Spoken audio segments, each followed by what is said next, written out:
সংশোধনীয় gadget আজ নবম pay scale বাস্তবায়ন ও মূল বেসিক ২৮,৫০০ টাকা। সুপ্রিয় দর্শক, আসসালামু আলাইকুম। বিস্তারিত আলোচনা শুরু করার পূর্বে আপনারা যারা এখন পর্যন্ত আমাদের এই পরিবারে নতুন সদস্য আছেন, দয়া করে চ্যানেলটি সাবস্ক্রাইব করে পাশে থাকা বেল আইকনটি অল করে দিন। অবশেষে আজ সরকারি চাকরিজীবীদের জন্য বেতন নির্ধারণ করা হয়েছে ২৮,৫০০ টাকা। পে কমিশনের সদস্যরা গত ৩ মাস ধরে মাঠ পর্যায়ে তথ্য সংগ্রহ, তুলনামূলক বিশ্লেষণ ও যাচাই বাছাইয়ের কাজ করছেন। অর্থ মন্ত্রণালয় সূত্র জানিয়েছে, সকল তথ্য সংগ্রহ করে সরকারি কর্মচারীদের জন্য নতুন সিদ্ধান্তে বেতন নির্ধারণ করা হয়েছে ২৮,৫০০ টাকা পর্যন্ত। যারা প্রথম গ্রেডে চাকরি করবেন তাদের জন্য বেতন ১,৩৫,০০০ টাকা পর্যন্ত বৃদ্ধির নতুন সুযোগ তৈরি হয়েছে। বর্তমানে সরকারি চাকরিতে প্রচলিত ২০ গ্রেডের দীর্ঘ কাঠামোটি অনেক ক্ষেত্রেই পদোন্নতির পথে বাধা হয়ে দাঁড়িয়েছে। এই কারণে কমিশন প্রস্তাব করেছে ১২ থেকে ১৫ গ্রেডের একটি নতুন কাঠামোর, যার ফলে একদিকে যেমন পদোন্নতি দ্রুত হবে, অন্যদিকে কর্মীদের দায়িত্ব হবে আরও স্পষ্ট, যা প্রশাসনের কার্যকারিতা বহুগুণে বাড়াবে।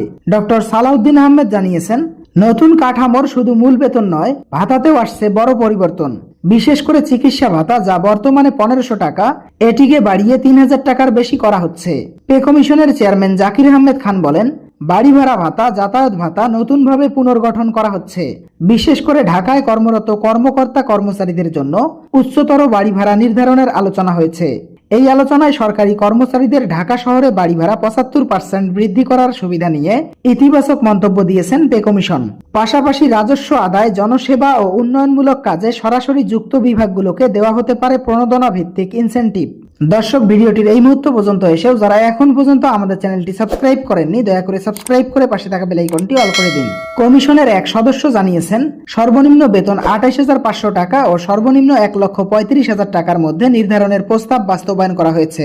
নতুন প্রবেশ পর্যায়ের মধ্যে ধরা হচ্ছে এই সীমার মধ্যে নবম পে স্কেলের সর্বনিম্ন মান। অন্যদিকে সর্বোচ্চ গ্রেডের বেতন নিয়ে আলোচনা এসেছে। নতুন অনুপাত এবার আর ১.১০ কিংবা ১.৮ ও ১.৭ নয়, সরাসরি ১.৪ অনুপাতে নবম পে স্কেল বাস্তবায়ন করা হচ্ছে। এর ফলে সচিব ও কর্মচারীদের বেতনের ব্যবধান ধারাবাহিকভাবে কমে আসবে, যা দীর্ঘদিনের দাবি ছিল কর্মচারীদের। আজকের গুরুত্বপূর্ণ বৈঠকে জানানো হয়েছে, আগামী ২৫ ডিসেম্বরের মধ্যে নবম পে স্কেল বাস্তবায়ন করা হবে। এর ফলে সরকারি কর্মকর্তা ও কর্মচারীদের বেতন বহুগুণে বৃদ্ধি পাবে, যা বাজার দরের সাথে মানিয়ে নিতে যথেষ্ট হবে বলে বিশ্লেষকরা মনে করছেন। তার এই সিদ্ধান্তকে যুগোপযোগী পদক্ষেপ হিসেবে আখ্যায়িত করেছেন অর্থনীতিবিদরা।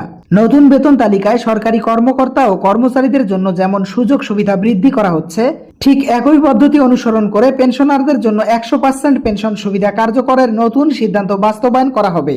গ্রেড সংখ্যা বৃদ্ধি সহ কর্মচারীদের অর্থনৈতিক কাঠামো পরিবর্তনের নতুন সিদ্ধান্ত গৃহীত হয়েছে।